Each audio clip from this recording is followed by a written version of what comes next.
Bonjour à tous, bienvenue sur ma chaîne Comprendre et Agir. Je suis Lisa Janson, docteur en ergonomie cognitive, et aujourd'hui je vous présente la vidéo de la finale régionale Lorraine du concours Math Thèse en 180 secondes à laquelle j'ai participé en 2019. Bon visionnage!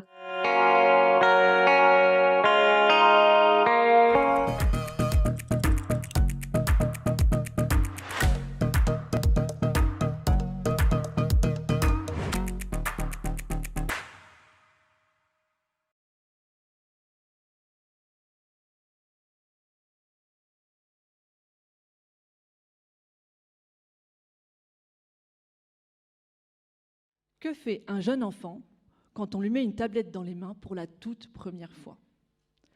Eh bien, très rapidement, il fait ce geste.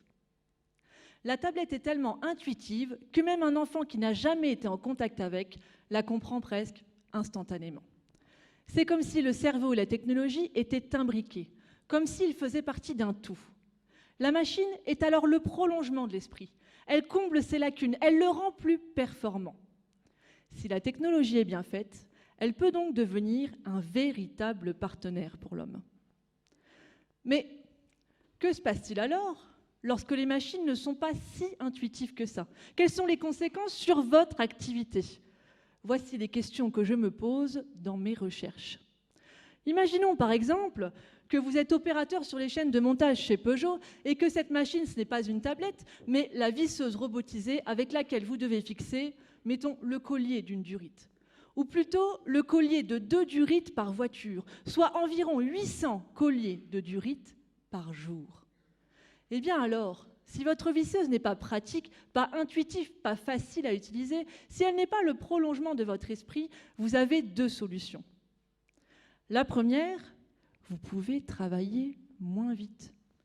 Mais dans une entreprise comme Peugeot, où 1 minute c'est une voiture, chaque seconde compte. Travailler moins vite n'est donc pas vraiment une option. La seconde solution, et en fait la seule, c'est que vous transformiez votre façon de travailler, que vous adaptiez au comportement de votre outil. Mais cette transformation a un coût cognitif, car cette fois c'est vous qui allez devoir combler les lacunes de votre outil. Vous allez devoir mémoriser des informations et être attentif au moindre signal pour réagir au plus vite. Tôt ou tard, ce coût cognitif, appelé charge mentale, va impacter votre bien-être et votre performance. Vous allez même peut-être, au bout d'un moment, en rêver la nuit, ressentir des douleurs, avoir l'impression d'être surmené. Vous allez aussi faire des erreurs, oublier des choses, vos enfants à l'école par exemple. Mon travail, c'est de faire en sorte que chez Peugeot, cette charge mentale soit anticipée dès la conception des postes.